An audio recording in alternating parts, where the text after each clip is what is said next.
আপনি ভালো আছেন। বর্তমান সময়ে আমরা দেখি অধিকাংশ মাহফিলগুলোতে মহিলাদের ডিজিটাল পর্দা সহকারে বসার সুব্যবস্থা করে সেটি কতটা শরীয়তসম্মত এবং একই রাস্তা দিয়ে মহিলা এবং পুরুষ চলাচল করে এটা কতটা শরীয়তসম্মত, এবং মনোহরের দোকানগুলোতে যে সকল মহিলা এবং পুরুষ চলাচল করে সেগুলো কতটা শরীয়তসম্মত। সবচাইতে জরুরি হলো লাস্টের পয়েন্টটা। আসলে মাহফিল তো হয়, মানুষ এখান থেকে আখিরাতের কিছু খোরাক নেবে এবং এবং এখান থেকে আলহামদুলিল্লাহ দ্বীনের কিছু শিক্ষা গ্রহণ করবে এজন্য। কিন্তু প্রতিটা মাহফিলকে কেন্দ্র করে যে মেলাগুলো হয়, আমার মনে হয় মাহফিলে যতটা সওয়াব কামায় মেলার মধ্যে এর চাইতে 10 গুণ বেশি পাপ হয়।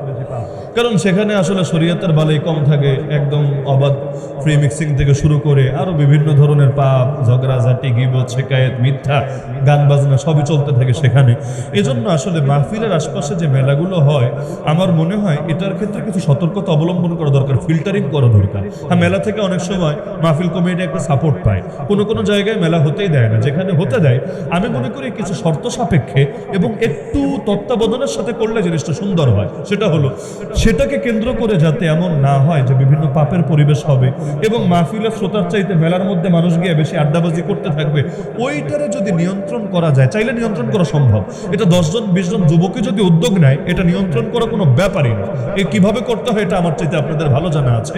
এভাবে